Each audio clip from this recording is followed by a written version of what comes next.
Hello everyone. Thank you for joining me on today's adventure.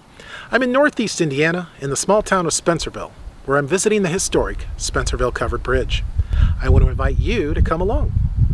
Let's go.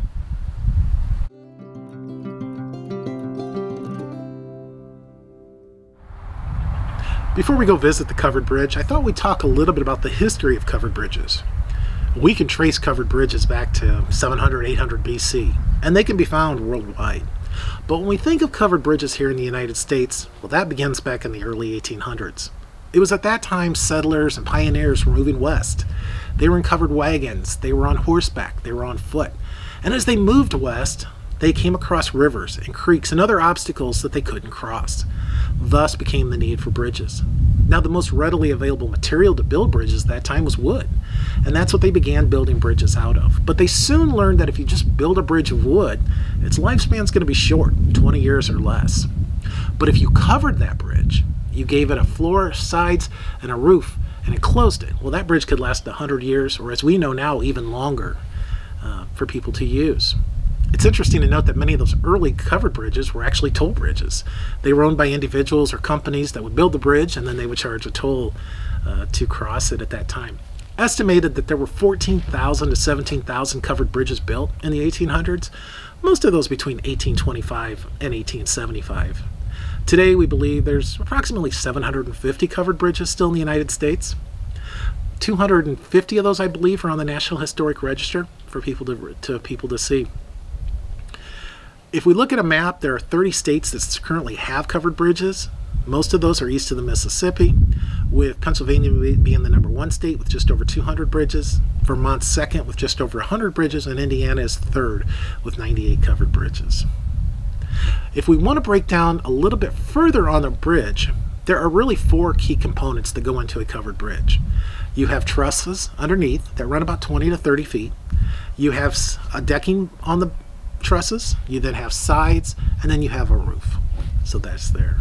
And one other thing is, if you look back here, we see covered bridges a lot of times that are red. It wasn't any specific reason other than red was the most popular paint color that was available at the time. Most buildings were painted in red, and that's what they used to paint the covered bridges. I think it's time to go take a look at it. If you choose to come and visit the Spencerville Covered Bridge, there is a picnic area available, plenty of room to run, and there is ample parking available as well too. One thing I will tell you is that you are in Amish country, so what you will find is a hitching post. Might not find that everywhere. It's a beautiful fall day here in Indiana. The Spencerville Covered Bridge extends 146 feet across the St. Joseph River, and you can see how the trusses rest on those concrete piers. I love the classic design of this bridge. It was built in 1873, making it 138 years old at this time. It survived a lot through the years, including a small fire, flooding, and even a semi that tried to come through here once that was just a little too big. As we enter into the bridge, one of the things that catches my eye are these pictures over here on the wall. Just really giving a little classic history. This first one, I believe, is wintertime here at the bridge. And the second one, we've got a horse and buggy coming through there. You can just see that, the age of that.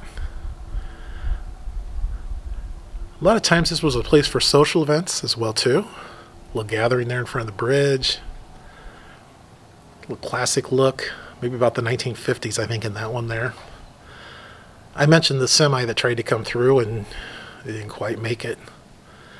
And flooding. A lot of flooding in this area, and you can just see how high that river has really gotten onto that bridge. And one more over here, a little collage shot. This is modern when we really look at it.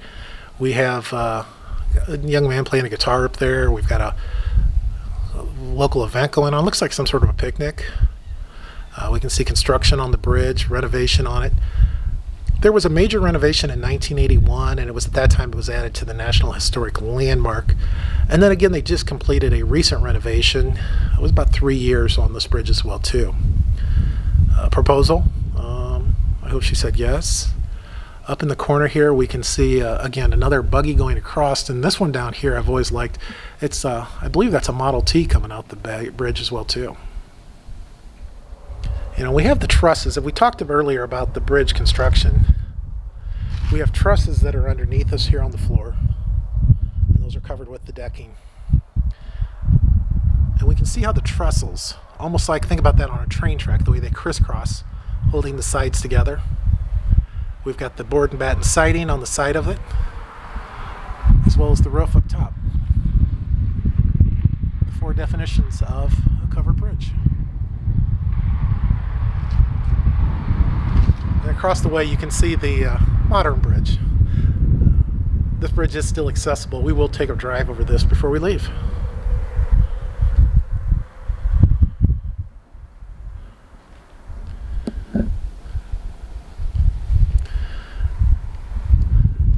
I do like how, as we just kind of walk along here, we can kind of see the river, the flow, a fall day, Indiana. A little bit of a chill in the air.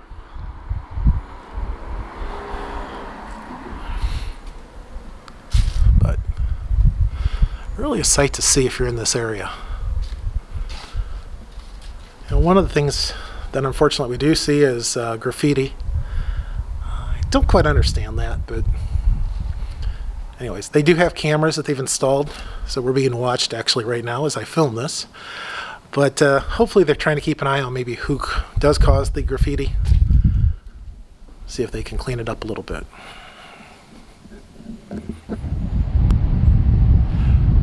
This is the back side of the covered bridge.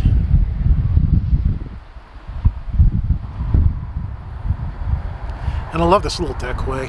Kind of walk down, kind of see where the flood overflow is for the river.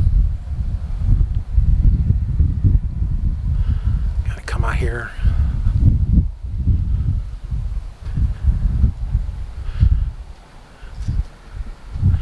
And enjoy it. Well, this is one of my favorite parts about this bridge. We get to drive across it. You can't do this everywhere. Again, just to think about everybody that's crossed this bridge through the years. On horseback, on foot, in early cars, horse and buggy, everywhere. I love how the light just kind of streams through the upper portion as well too. Pretty amazing.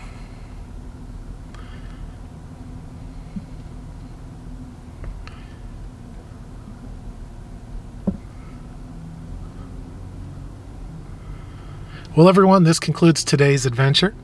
I hope you enjoyed it. If you did, please consider subscribing, hit that alarm button so you're notified on our next video, and give us a big thumbs up. And until next time, go out and find some adventures on your own. I'll see you real soon.